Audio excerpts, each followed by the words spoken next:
shatrutve vartetatmaiva shatruvat vartetatmaiva shatruvat bandhuratmatmanastasya yenatmaivatmana jitaha anatmanastu shatrutve vartetatmaiva shatruvat.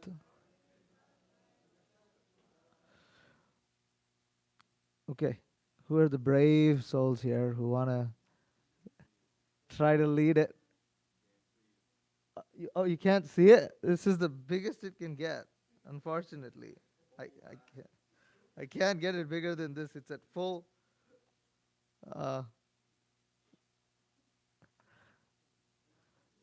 Anybody wants to repeat? Anybody wants to try? Yeah, there you go. Myself. Yeah. Bandhuratmatmanastasya yenatmaivatmana jitaha anatmanastu shatrutve vartetatmaiva shatruvat. Anybody else? Okay.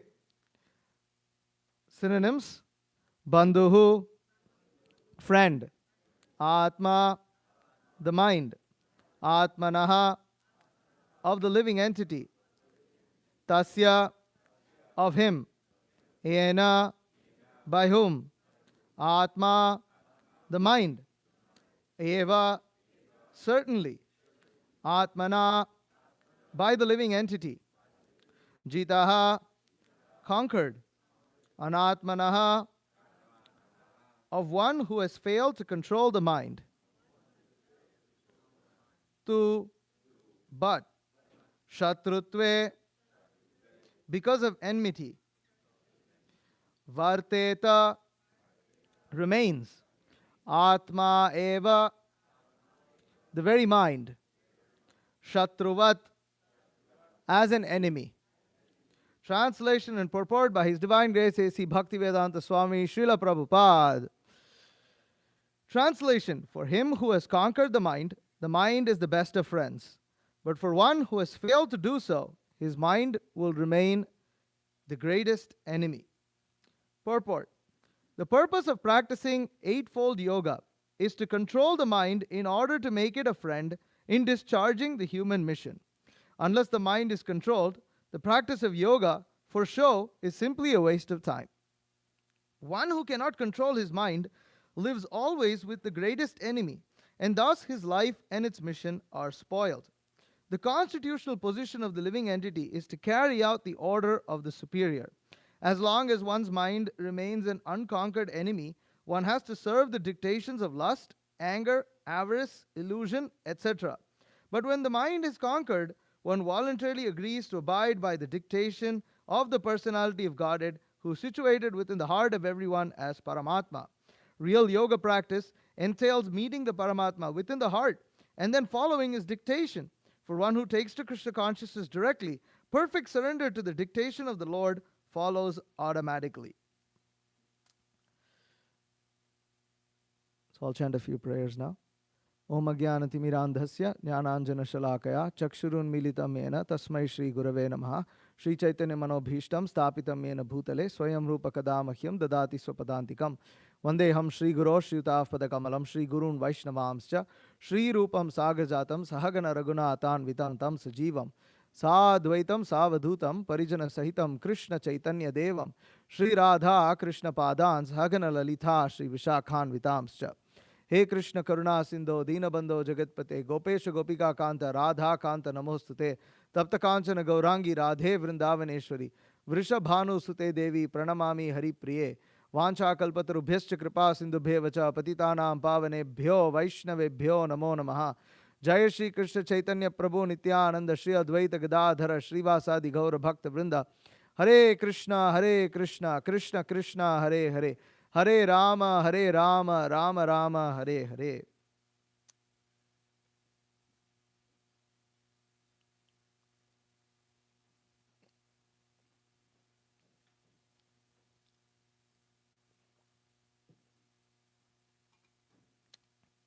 Okay.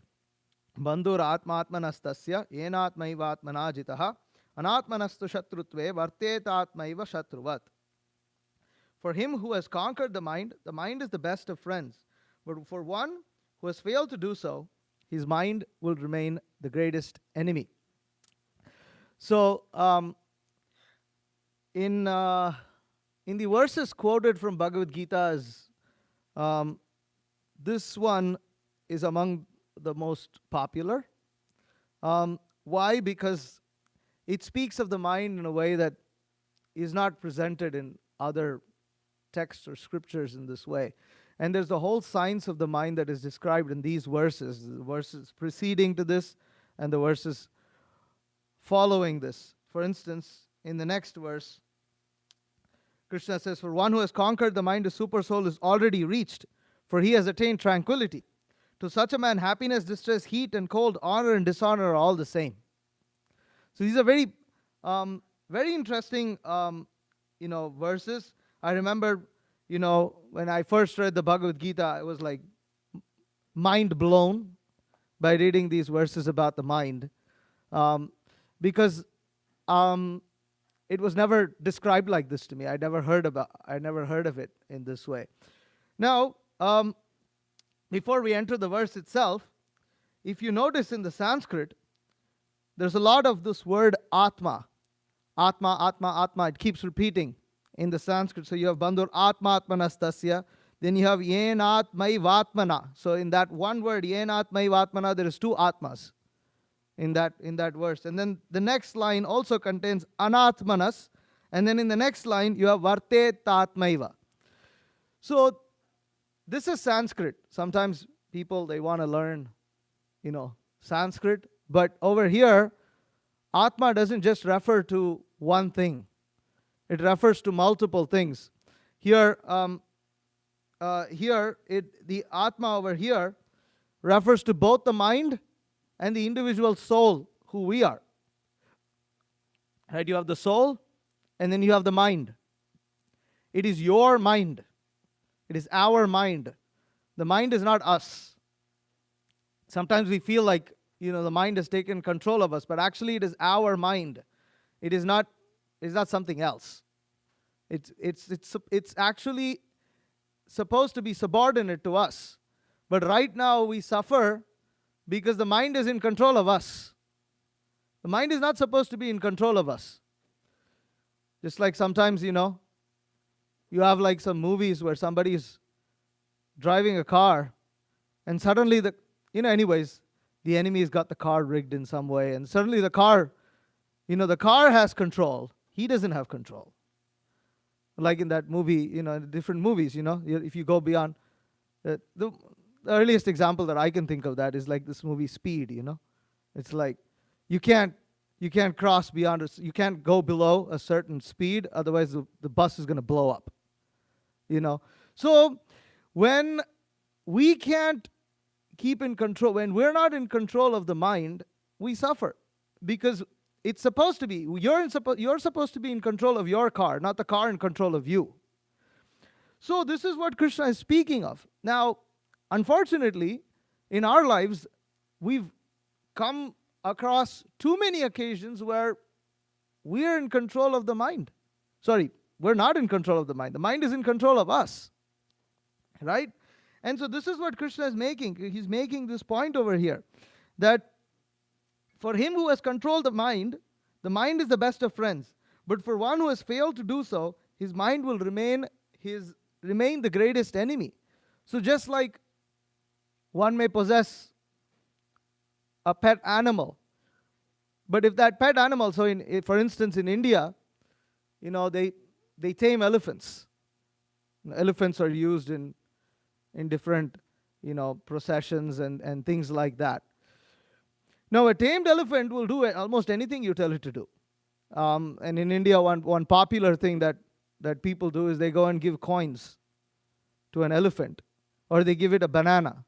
The elephant will eat the banana, and then it will take its tusk and tap it on your head, you know. And so kids would go and do this and like that. That's all fun and it's all nice. And the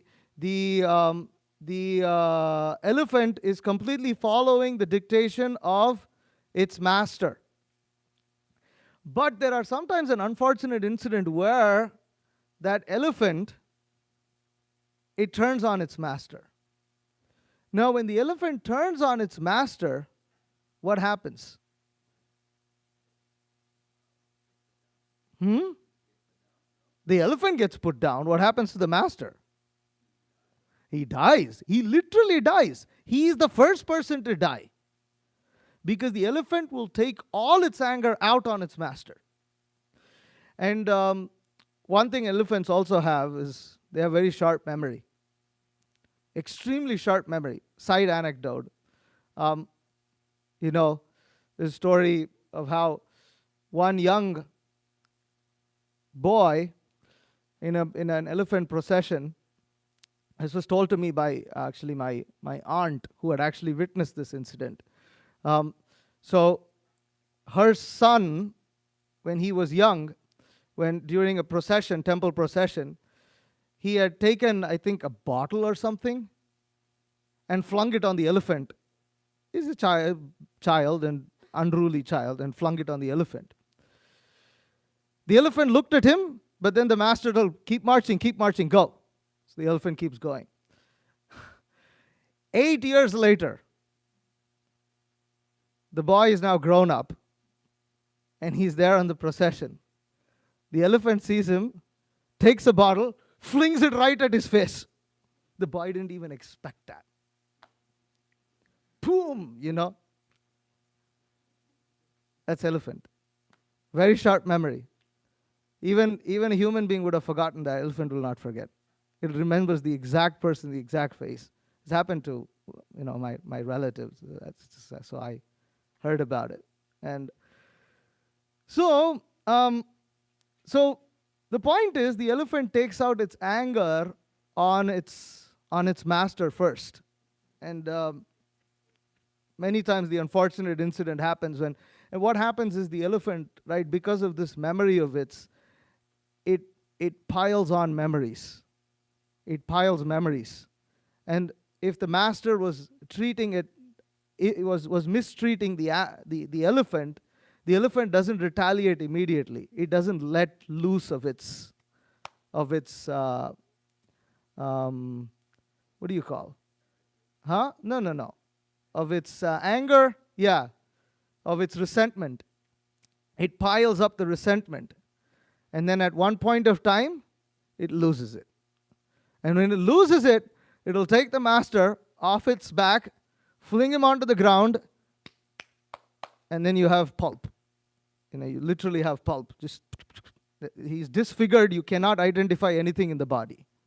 It's just over. And then the elephant goes on rampage and kills everything that it can see, to the extent that even though the elephant knows that it's going to be put down, and when an elephant goes on a rampage, you see tranquilizer, that doesn't work. Because the elephant is so powerful, for that tranquilizer to circulate in the blood and actually put the elephant down is going to take too long. So it literally needs to be killed. And it knows that it's being killed, but what will the elephant do? It will continue it will continue to do as much damage as it can till its very last breath and then die. This is what they called mad elephant. When you have a mad elephant, the mad elephant does not care for its welfare anymore when it's mad. It doesn't care. It knows it's going to die, but all the elephant cares about is the carnage that it wants to do. It's to exhibit its anger. Nothing matters more than that anymore. So, in texts like Bhagavad Gita and Srimad Bhagavatam, the elephant the mind is sometimes compared to an elephant, because the elephant can be tamed. But when the elephant is not tamed, then it's very dangerous. It's a very dangerous animal. While at the same time, when it's tamed, it can be very, very useful, very helpful, because look at its power. And when you tame that power, you can put that power to use. So the mind is like that. It's a double-edged sword. The mind is, it's very capable. It's a very powerful thing that we have in our possession. But that very same mind, when it turns against us, it's like that mad elephant. It doesn't care for your welfare anymore. That mind just wants to satisfy what it wants. That's it. It does not care. It doesn't. To heck with you having a stomach ache, or to heck with you having a bad reputation from your friends, or losing your relationships, or inflicting pain upon people that you normally would not, or inflicting harm about yourself, or losing all your money in useless things. I don't care about all that. The mind thinks. The mind doesn't care about all this. All it wants is that. That's it. And that is the nature of the mind. And so now in modern science, when they describe ourselves, how do they describe us, the human? How is the human described as? You have 2 eyes, 2 ears, a mouth, 2 hands, 2 legs, right? Or they may describe it as being, okay, you have muscles, you have bones, you have blood, you have, different organs in the body, correct? These are the things that we hear. This is one form of understanding the body, which is useful in terms of biology and things like that. But there are other perspectives of how we can look at ourselves. And the Vedic perspective tends to focus on understanding us in how we function. Not so much as to, where the liver is, where the lungs are, where the throat is. This is important for physicians, doctors, and things like that. But on a day-to-day life, I don't think about my lungs every day. I don't think about my liver every day. I don't even know. It's like, it doesn't, on a day-to-day aspect, just like your car, right? You may understand, okay, the car has this, the car has that, but there are a few things that you're concerned about more in your car. For example, like, interior, you're concerned about the interior. You're more concerned if there's a rip on the car seat than you are with, other things about the car. Your car may have I think, it looks like you need an oil change soon. Yeah, I'll get it. But there's a car rip on the seat, you're looking at it every day, and you're like, I got to get this fixed today. Or gasoline, we need gas to run the car. So these are things that matter to us more. Although, in terms of the components of the car itself, the engine is more important. The gasoline is just one thing. You can get it, it's not such a huge expense. So, similarly, in Vedic culture, the body is viewed differently than to modern anatomy. The Vedic Ayurveda, the science of traditional medicine found in the Vedic text, also speak of organs and things like that. But in Bhagavad Gita, the description of us is different. So what are the things that are described of us in the Bhagavad Gita? So we know here, of course, the mind is being presented. What else is being presented in this verse? What else is being presented here? You have the mind. What else is being presented? The soul, living entity, us, right? The inhabitor of this body, the master of this body. Okay. Now, in general, what else do we work with? What else matters to us on a day-to-day functioning of life? Sorry? Eating is true, but in terms of the body, that's a function. That's correct. But what constitutes us that matters to us every day? I'll give an example. Our eyes matter to us, right? Something gets in your eye. Is there anything more important than that? No, you got to get rid of it. If something's in my eye, at that point of time, your credit card bill doesn't matter. Because something's in your eye. I got to get, okay, credit card, I got to get rid of this thing in my eye. So, like that. So you have the eyes, then what else do you have? Huh? Overall health. Okay. Overall health. We can, I may know that, for instance, I may have blood pressure. I'd still live with it. But I'm talking about things that we really need to function in this world. Huh? Well, that's close. You need the nose, right? You need the nose to breathe. If you can't breathe, so you have the nose, you have the eyes, then you have your mouth, you have the mouth, you have the ears, right? Huh? You have the heart, yes. Again, that's an internal organ, but in terms of yes, that we already mentioned. Then you also have, so you have the 5 senses. This is what they say in Bhagavad Gita. You have the 5 senses, which is what we use to function in this world. Then you have the mind. What else do you have? You have what is called as intelligence. You need intelligence. Without knowledge, you cannot function in this world. You need knowledge of things. You need to have intelligence. And then, finally, this is a little tough one. There's another thing that we really require in life, that we use in our day-to-day life, and this is called the ego. Now, the ego is not necessarily a bad thing. Ego basically means identification. What do we identify? If we do not identify ourselves with something, we do not act in that way. The way we act in this world depends on the way we identify with it. If I identify myself as a citizen of the United States, then while I'm in the United States, I follow the laws of the United States. If I'm a spy from another country, I don't identify myself as a citizen of the United States. Or externally, I may make a show of doing so. But my real identification is what? Is that I'm a spy of some other country. Correct? That determines my activities. In our day-to-day life, this is how we function.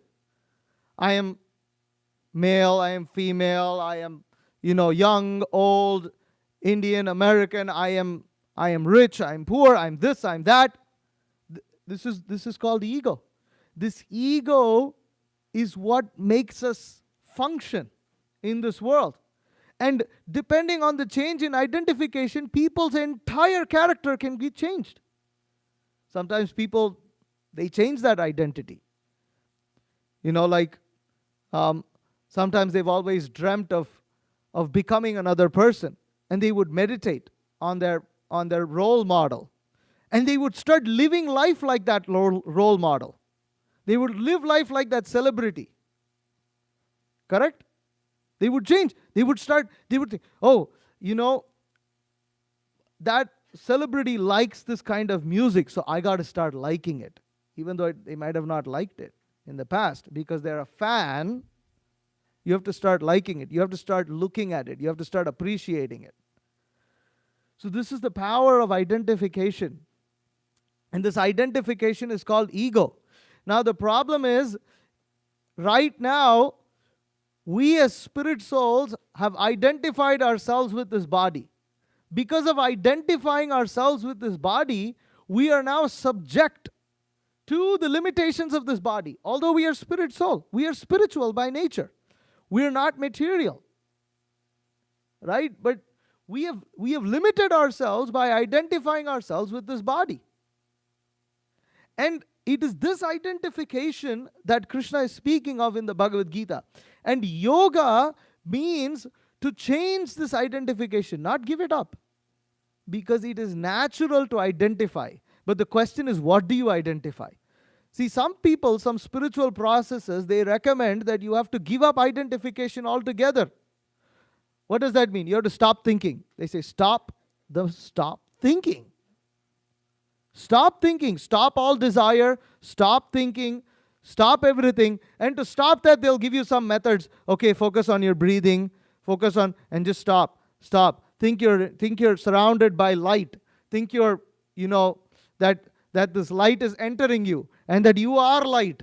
And this light is beaming out of your eyes and your ears and your mouth. As much as we want to stop thinking, you're still thinking about something here. And what happens is, after all this virtual reality experience that goes on in our head is over, you're back to looking at your credit card bill. It didn't go away.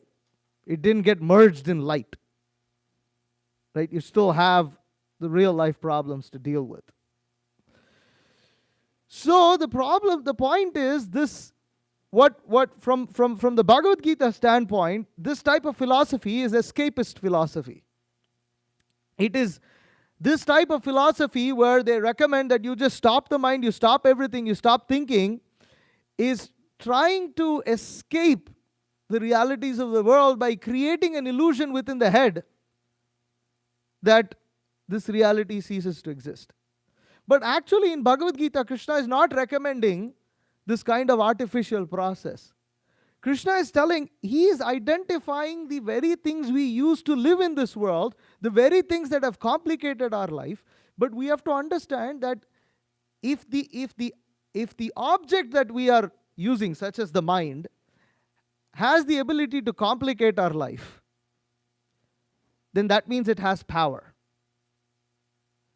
Now, the good news is, we are superior to the mind.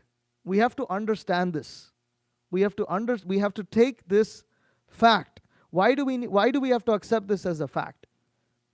Because we are eternal and the body is not. The body is not eternal. We are eternal. When the body dies, or when somebody dies, the person does not die. They simply leave. The soul simply leaves the body. Of course, in Bhagavad Gita, you understand that based on the basis of karma, the soul will take a birth again in another body, whether that may be human, animal, or whatever. But it will be born again. The person, the soul, is eternal. The person does not die with the body. That being said, therefore, when we feel that we're controlled by our eyes, or we're controlled, by the tongue, we have to understand that this is an artificial situation. But the tongue has some power. That's why it's gotten us under control. How did it get us under control? The tongue is a sense object. So over here, there's a very nice picture in this regard. We often show this picture. This is in Bhagavad Gita, right? So here is an image of a chariot, a passenger in a chariot, the chariot driver, and then you have 5 horses. The horses are of different colors, and you have 5 horses. What do the horses signify? The horses signify the 5 senses. You have the eye, the ears, the nose, the mouth, and you have the skin. These are the 5 senses. So you have these 5 senses. And then you have the chariot driver. The chariot driver is connected to these horses with ropes. With ropes that are used, the yokes that are used to harness the power of the horses and to direct the horses in the direction that who wants to go? Huh? The chariot? Or the passenger? It should go in the direction of the passenger, not the driver. The driver has to drive the chariot according to the dictation of the passenger, right? You get into you hire Uber. You get into the car. And the guy drives wherever he feels like driving. How would you feel? You'll you'll buy him a sandwich? No. You'll freak out. What the hell is going on over here?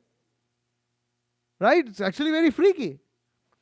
So the chariot driver has to drive the chariot according to the dictation of the passenger. So in the Bhagavad Gita, this is a pictorial representation of us. Of course, we're not, our eyes are not horses, but they're compared to horses because of the power that it has. Horses are very powerful. Even now, that's why, you have horsepower. Where does that horsepower come from? Why didn't they put, hippopotamus power or something like that? Because, you don't have hippo power. Horsepower, because horses were what people used. And so when they invented the car, they had to measure it in terms of how the horses are, because that's how they used to transport themselves. Oh, so this can drive the speed of so many horses. It has the power of so many horses. The engine has so much horsepower. So it's still based on the horse. So the horses are very powerful. And the horses are compared to the senses. The rope that connects the driver, the charioteer, the chariot driver, the charioteer, with the horses, the rope is our mind. And the charioteer, the chariot driver, is the intelligence. And the passenger is us. The passenger is us, the owner of all of this. We own all of that. Therefore, we are superior. Now, when the passenger is weak, then the chariot driver takes control. And when the chariot driver is weak, then who takes control? The horses take control. The horses are extremely powerful. And like any other animal, if you just leave an animal loose, what will it do? It runs wild and it goes to where it's going to get some pleasure, right? Where it's going to get either food, generally food, or where it can find some comfortable, safe place. So similarly, the senses, which are compared to horses, are like animals. They will automatically get attracted. You see, when you walk a dog, another dog comes by. What does the dog do? Immediately it tries to go and smell or bark at that dog. Immediately, and then the dog owner has to pull on the leash. The dog cannot help itself. Even if somebody walks by, immediately it will go right next to them.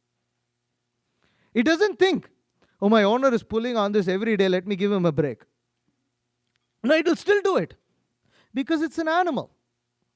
And you can tame it, you can tame an animal, but a tamed animal is still an animal.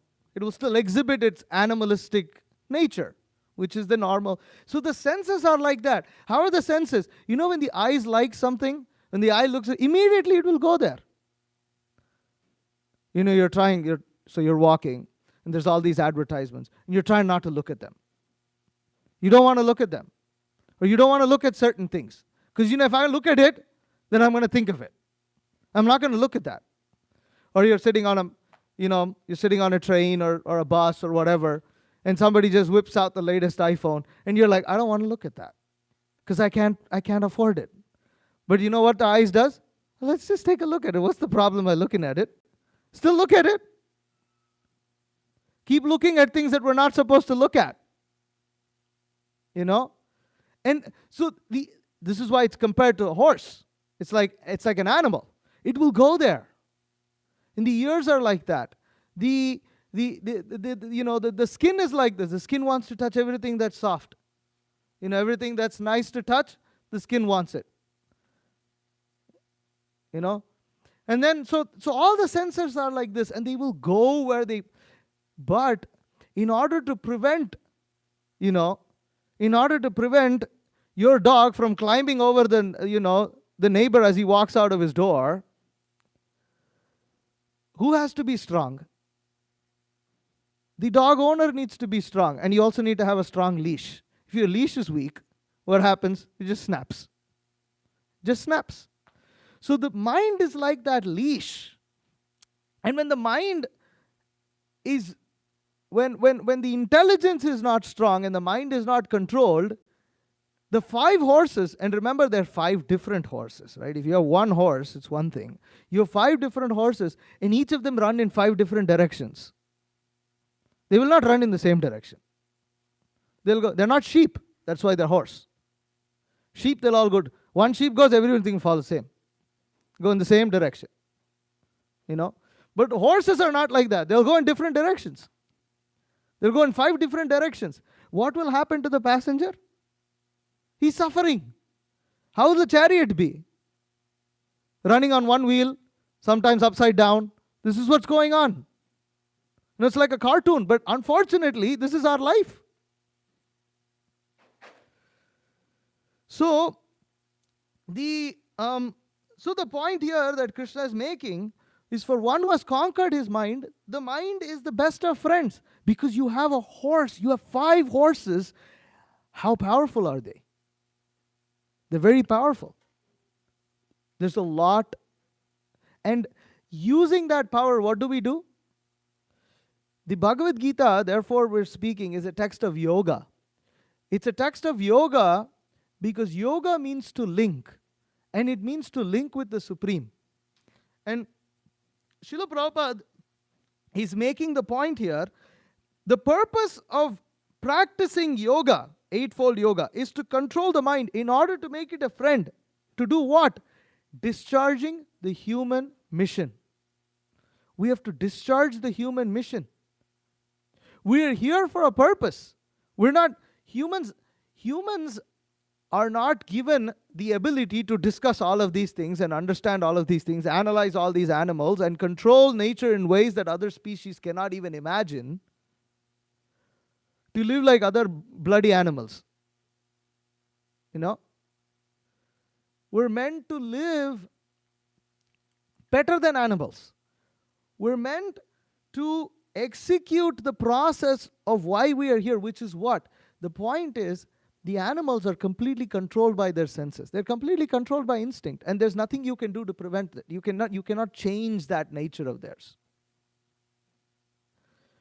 But the human being has to understand that he is not this body, he is spirit, soul, and that he is transmigrating from one body to another.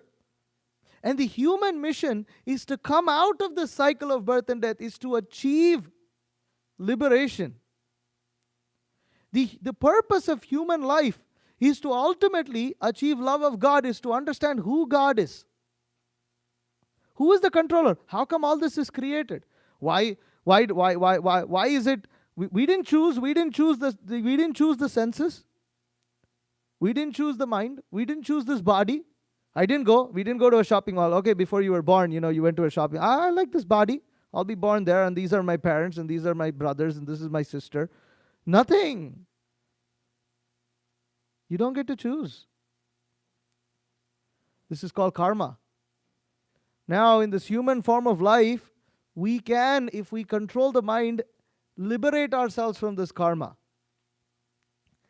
And instead of trying to escape reality, if we accept reality, we can understand how to live in this reality to be able to end the cycle of birth and death and achieve our real spiritual position, which is eternal, not subject to the demands of the mind and the senses, but actually as a servant, a real servant of God, Krishna.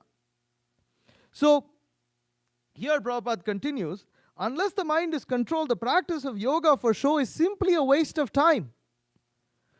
There is nothing wrong in doing a few stretches and having some exercise to maintain good health. That is okay. As long as you understand they are stretches meant for exercise, and that you are breathing, and that these breathing exercises are meant to improve your lungs or whatever. And there are these benefits.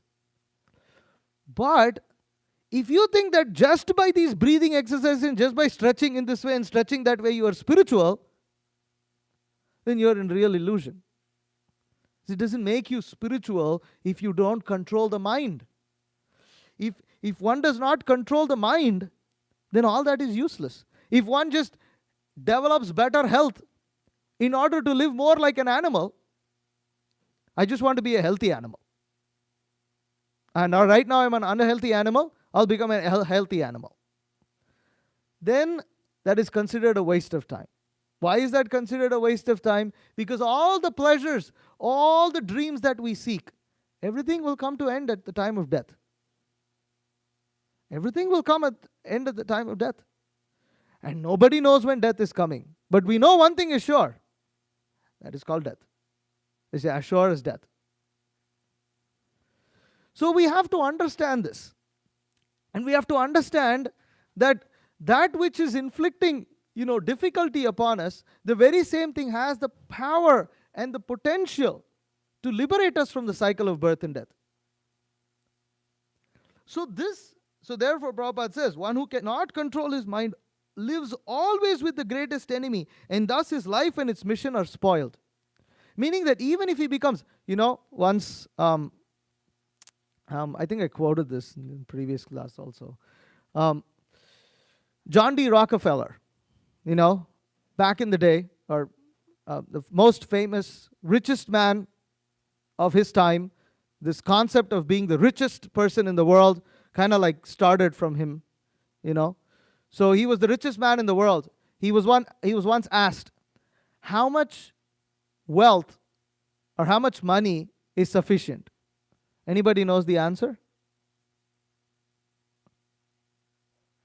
How much wealth is enough? How much money is sufficient? Huh? None? That wasn't his answer. His answer is very interesting. What do you all think? That was one answer. Any other answers? 5 million. He had a lot more than 5 million. Okay, John D. Rockefeller. Anyways. One more answer. Huh? No amount, none. You know what his answer was? Just a little more. Just a little more. Meaning what? Nothing is sufficient. That's what it means. But he had a smart answer. And he thought he was very smart when he gave that answer. He thought he was very smart when he gave that answer. Actually, he's the greatest fool. Why? Because you're always unsatisfied. You're dissatisfied. And if you're not satisfied in life, where's the question of peace? Why can't you have peace? What's the problem? If I'm not satisfied, I can still have peace. Really? You're always hankering. You're always hankering. If you're constantly hankering, I need this, I want this, then where are you going to be peaceful? And if you cannot be peaceful, then you can wonder, where is all this anxiety, depression, all this coming from? If you're peaceful, there's no anxiety, no depression. All this comes from lack of peace. Lack of peace comes from dissatisfaction. And dissatisfaction comes from the mind being uncontrolled. Because the mind is going with the dictation of the senses. You see, when you're eating something that you like, you keep eating. The tongue never says to stop. The tongue will never say stop eating. Your stomach is screaming, stop! I'm going to throw up right now. But the tongue will never say stop. In fact, it is this tongue, what it does, it dumps so much into our stomach that we get, we have problems, then we suffer, because of this. Overeating and whatever. So the senses are they will never be completely satisfied. The senses are never satisfied. Okay, it might get bored of something. I'm sick, bored of tired looking at this. Let me go to the next thing. That's why social media is so great. Just keep scrolling. Scroll till eternity. You just keep scrolling. And then 2 hours are gone. 2 hours when just scrolling. Because it's something different. And see, the advertisement industry is one example of people who have perfectly understood the mind. Unfortunately, they used it for the wrong purpose. Right? They perfectly understand how your mind works, how my mind works. They also understand how the American mind works, how the Indian mind works, how the Russian mind works, how the Chinese mind works. So McDonald's, when it goes to all these different countries, it knows how to make money. Right? In India, if you sell the same things that you sell here at McDonald's, you'll go bankrupt. You have to make it different. You have to have an Indian flavor to everything. You have to kind of do some kind of fusion. You'll never have those kind of items here. Similarly, in India, when McDonald's had to do its then they had to open, they had to bring in a lot of vegetarian options in. Why? Because so many people in India are vegetarian. So when people want to go with their friends feel guilty. My friend is not eating anything. I don't want to go to McDonald's. So in order to facilitate the friends who are vegetarian to also come, they had to create vegetarian items. But all this is understanding the mind, right? But this is an example of how they understand the mind to exploit it for their own personal purposes, to entangle people further, to use them, not to benefit them. So in Bhagavad Gita, the understanding of mind is not like that. You can do an advertisement course and they'll teach you all these things. People are attracted by this, they're attracted by that. You put this out there, you word it like this, and you have to use these kind of color combinations because that's what attracts the eyes, because the retina works like this, in your eyes, and it reflection, or whatever, all these kind of different things they'll say. So, but the point is that one who cannot control his mind, he will be subjugated to all this. But one who has controlled his mind, there can be many advertisements in front of him. He's not going to be attracted. Why? Because the mind is strong. That yoke, that the ropes that pull the horse are firm. The horses cannot move. They can't go. They cannot go to their object. So therefore, Prabhupada says that the constitutional position of the living entity is to carry out the order of the superior. This is another thing that generally people have this idea, and this is kind of common, that they don't like to accept, they don't want to think about God, because if you have to accept God, then you have to accept some kind of superior authority, some kind of superior power. And then you are subordinate to that power. I am God. We're God. And there's all sorts of so-called spiritual philosophies out there that say that you are God. We've had conversations with so many people who declare, I am God. Sir, how are you God? My dear sir, how are you God? Are you making the sun rise every day? Did the sun exist before you were born, or is it already there? Will the sun exist after you die? No, what sort of nonsense is this? We don't control.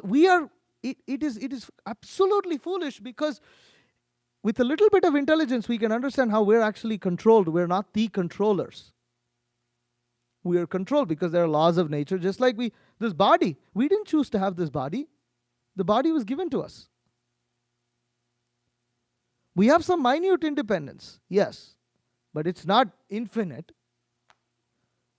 So it's very important to understand here that Prabhupada is saying the constitutional position of living entity, we are under the controller of a superior authority and power.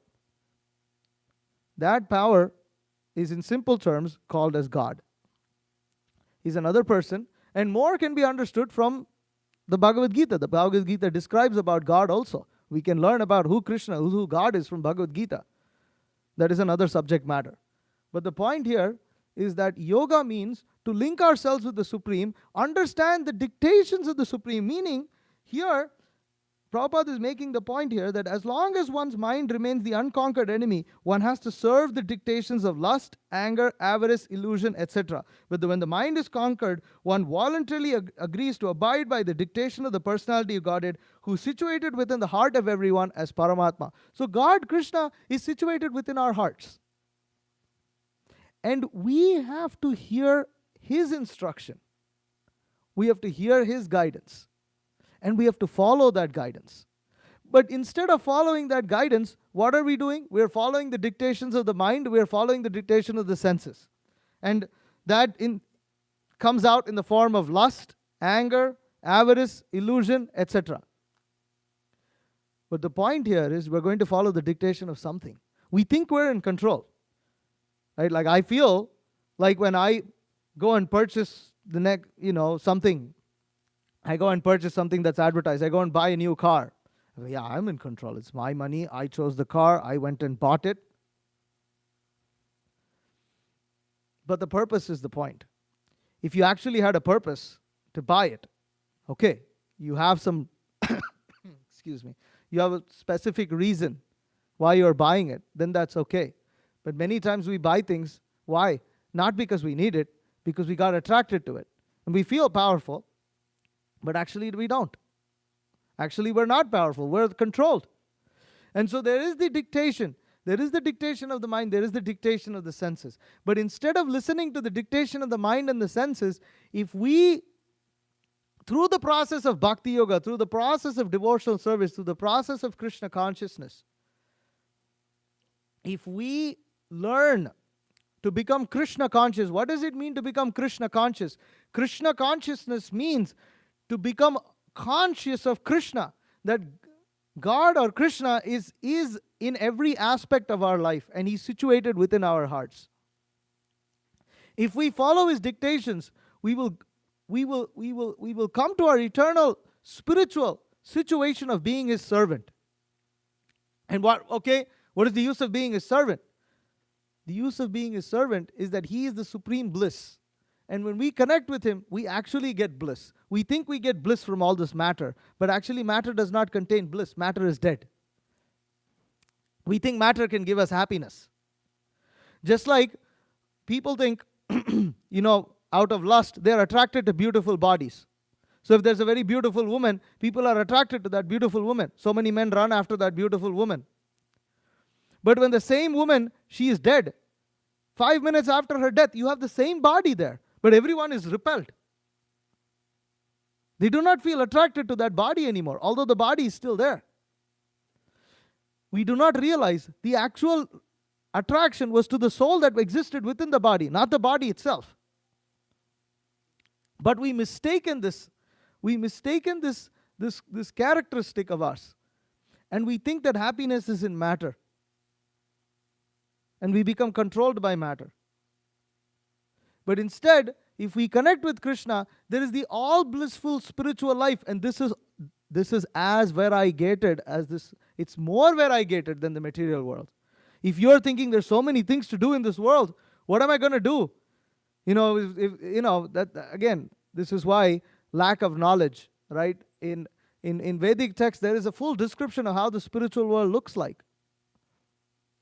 It's not that generally when people think of heaven, they think of some clouds, and they think of some gate, and they think of some bearded God who sits on top of a throne. It doesn't look very exciting. I mean, clouds, like when you're on an airplane, how long can you look at the clouds? You look at it for some time and then you're bored like anything. Because it's boring. It's just clouds, just white mass of clouds. How long are you going to look at clouds? So when you think of heaven, it's not very attractive. The truth is the variety of this material world is actually a reflection of the spiritual world. And that spiritual life awaits us. That spiritual life is eternal, blissful, and full of knowledge. This is the process of Krishna consciousness. And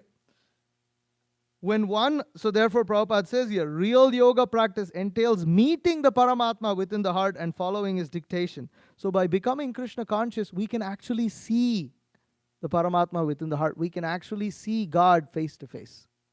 It is not some imaginary thing. But it is a process. It is a process. It takes time. And the best way to execute that process is by chanting the Hare Krishna mantra. Hare Krishna, Krishna Krishna, Hare Hare, Hare Rama, Rama Rama, Hare Hare. And then there are other aspects of Krishna consciousness, such as following the 4 regulative principles. But ultimately, the main focus is on chanting this mantra and associating with the devotees. Because together, we can come together And together we have strength to overcome our individual problems. Individually, it is very difficult to overcome the mind. But in association, it becomes easy. Therefore, this association of devotees is very important. And that association of devotees should be based on knowledge, real knowledge from scriptures, such as Bhagavad Gita and Bhagavatam. So the same association, just like if we wanted to, become a musician, you associate with other musicians.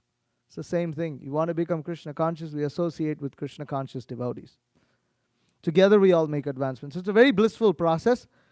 So, last Prabhupada concludes, for one who takes Krishna consciousness directly, perfect surrender to the dictation of the Lord follows automatically. So I'll stop here. If there are any questions or comments, please feel free to ask. Yeah, 1 second, just mic's getting passed around. That gentleman back there. All right. Hello? All right. Yep. My question is, what are your thoughts on DMT and shrooms and things like that? What are your thoughts on that? Okay, so these things are also matter. They're also material, correct? Material things can lead us only so far. They cannot fully lead us to full spiritual perfection. Ultimately, we have to understand that we should not depend on any type of matter to achieve spiritual realization. Spiritual realization cannot be subject to a material limitation. Meaning, if I don't have this, I cannot be spiritual. I'm limited.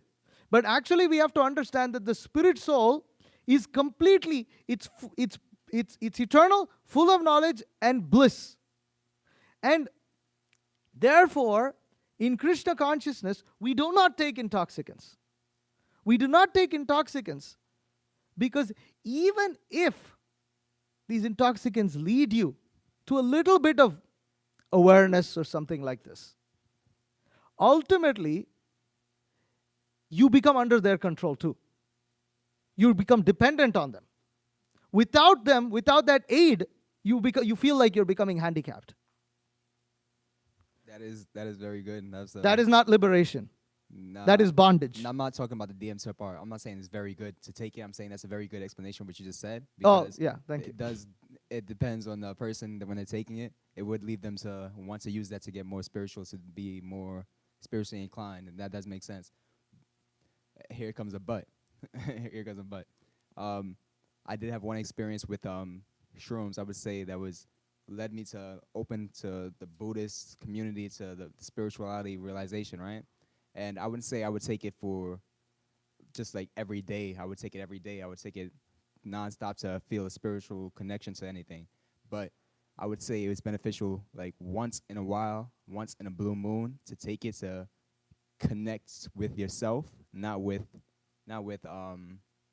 just like to take it for a drug, not just take it for fun, but to connect with yourself once in a while. I feel like it would be good. And for you, I feel like have you ever taken yourself? Nope. No? Yeah, I feel like you should before you die. Before you die, powerful recommendation. So why would you say no? So the thing is this, right? In Krishna consciousness, when we are trying to connect with our eternal nature, we try to only connect with that which is eternal. We do not try to connect with anything that is temporary, even if it may be once in a blue moon. Even if it may be once in a blue moon, no, you've been thinking, well, what's the harm? The harm is the mentality that which is temporary can still somehow lead me to the eternal. For instance, for you, shrooms opened, helped you get to that. I do want to state this before we start. Yeah. I'm not taking it like religiously. I'm not taking it religiously. Last No, time no, I took it was actually yeah. like probably 5-6 months ago, and I don't take it like that. I take it like once in a while because it allows you to introspect on yourself and think about different things. Like what you said in the beginning, very beginning about controlling your mind. That was the very first thought that I had when I had it. And so that was like, okay, I've really connected with that what you said. But it's not like I'm taking it every day. No, And I understand. like you said, becoming addicted to it. I don't feel like I want to take it every second of the day. I don't feel like I want it. I don't want it at all. I don't like it experience, but it's a good experience to have. That's good. My point is, it's good that it helped you, open up. But the point is, there are many other things that help people open up, right? For instance, some people, one of the greatest causes of introspection is suffering. For some people, when they suffer a lot, that suffering produces a level of renunciation where they become disgusted with that which they chased after so much. And then they introspect. And that leads them towards becoming, spiritual. But we have to understand that none of these things are actually recommended. They may lead us to these things. Just like, for instance, somebody out of great suffering, after suffering a lot. For instance, there are people who gave up sex altogether after having sex left, right, and center. Are we supposed to recommend to them or to anybody who wants to be spiritual, you know what you need to do? You just need to have sex left, right, and center. Go and have with anything and everything that you see. Everything that moves, go have sex with it. Now, are there examples of people who have become renounced after doing that? Yes. Is that a universal recommendation? No. Because that which is universal is not based on the body. It is not based on because our bodies are different. We have different bodies. And because of that, we have different minds, we have different intelligence, everything, etc.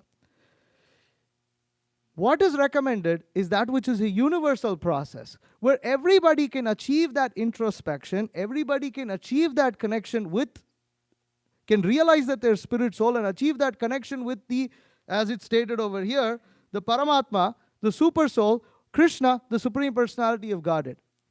That universal process, which does not have any risks, any side effects, none of that. That is a universal process, and that is a spiritual process. Other processes may help people come a little bit here and there, but they entail risks. They carry risks of their own, and one cannot deny the risks. Because there are many people, now you are fortunate, lucky enough to not be addicted to that. But there are those who got addicted to it just by trying it here and there. Word, you're correct about that. That is a negative side to that. So I'm not going to disagree with that. That's right. So the point is, that which is spiritual should not have that negative aspect. And therefore, the process of Krishna consciousness or the process of devotional service, bhakti yoga, that is mentioned in the Bhagavad Gita, is a universal process where I can follow, a Russian can follow, a Chinese can follow, a young man can follow, an old man can follow, one who's rich can follow, one who can poor can follow. They can all follow and achieve the same benefit. And the recommendation is to connect to that process. I hope that helps. It did. Thank you. You're welcome. Any other questions? Yes.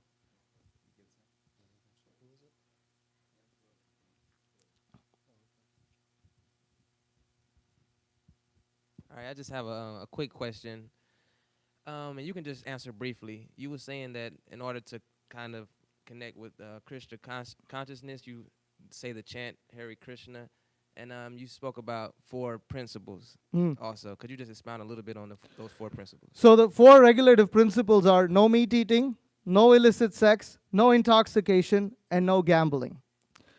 These are the 4 regulative principles that we follow. These 4 regulative principles are followed because when these 4 regulative principles are broken, it becomes next to impossible to control the mind, or just impossible, straight up impossible to control the mind. It becomes, and the intelligence becomes covered. So because of that, they're called the 4 pillars of sin. But sin, we're not talking in terms of the Christian concept of sin. It's more in terms of the sin of wasting one's own life, because it can take years until you realize that you wasted several years of your life because you ran with the dictations of your mind. It can take years. Sometimes you may never realize it. So the 4 regulative principles are to prevent us from making a fool of ourselves. But the insistence is to chant Hare Krishna, because initially following the 4 regulative principles may be hard because we don't have a taste. So we insist on people chanting the Hare Krishna mantra, and gradually they develop the ability to follow the 4 regulative principles. Okay, any other questions or comments? Yes. Real quick, I heard you mention the soul is the passenger in the car. Correct. What part of the body the soul is located? Heart. In the heart? Yes. Okay. The soul is situated in the heart along with the super soul, Paramatma. The soul and the super soul are like 2 birds on a tree. Okay. And the soul is tasting the different fruits on the tree. So some of the fruits are sweet, some of the fruits are bitter, some of the fruits are sour. And the soul in this way experiences happiness and distress. And the Paramatma, the super soul, is the other bird just observing this soul, waiting for this soul to turn its face to the Paramatma. Okay. So both, the soul is situated in the heart of the body, the center. In the center of the heart? Yes. Okay. So what happens when someone has like a heart transplant or something like that? Good question. Good question. So when your car breaks down and you're stuck on the road, you call a friend or whatever, or you call AAA. Then they transport you, right? So you just move to another car. So when a heart transplant happens, the soul just switches. The soul doesn't pass away.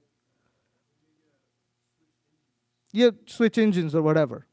So that's more of a more accurate example, because we're not changing the car itself. So it's like changing the engine. So when you have a heart transplant, or when you're changing your, it just means that the soul just moves into the other. How do you know? How do I know? How do I know? Because it's still the same person. After the heart transplant, it's still the same guy. He still likes, whatever, strawberry ice cream. The heart transplant didn't make him lose his desire for strawberry ice cream. It's still the same guy. He still identifies himself as whatever John. Is that okay? Yes. Last question. I'm going to have to keep it short. Yeah, well, okay. Hare Krishna. Hare Krishna.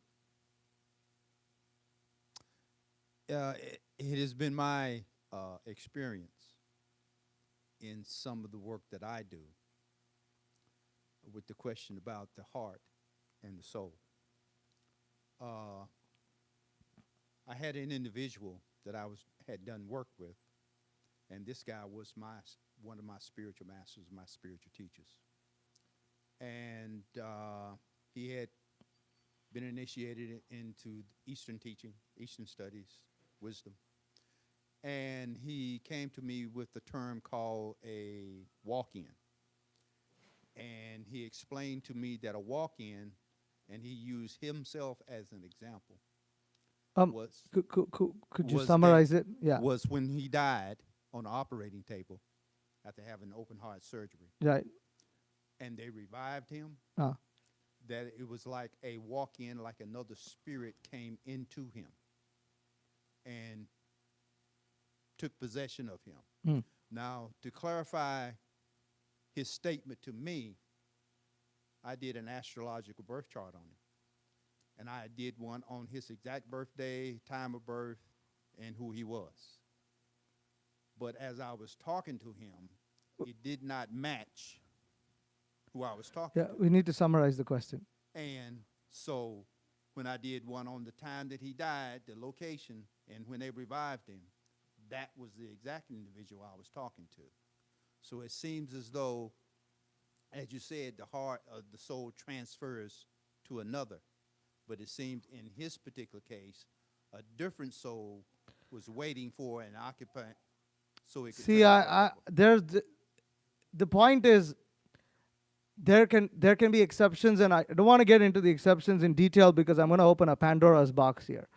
But the point is, there are spirits, there are ghosts, there are things that possess people, and there are opportunities that they use to possess people, and hospitals are full of them. Yes, they are. So I don't want to get further into that because, as I said, then it raises a whole bunch of other questions that I don't want to get into at this point in time. But yes, possession is not something that is uncommon. It's something that's found in almost every civilization and every custom. It's just the scientists that deny that. Yes, the truth. Every civilization in the world speaks about ghosts. How Yes. come? Because they are real. Yes, and it's mentioned in the But I don't Bible. want to get into that right now. Yeah, it is I'll- mentioned in the Bible. Forget it. Yeah. I have to end the class here. So, again, thank you very much. So now we will do a little chanting session. We'll chant on beads. We'll chant japa. This is ultimately the most important thing, more than ghosts and spirits and things like this. So this process of chanting the Hare Krishna mantra is a very simple process. So I request everyone to kindly hold your beads in a manner where you're holding them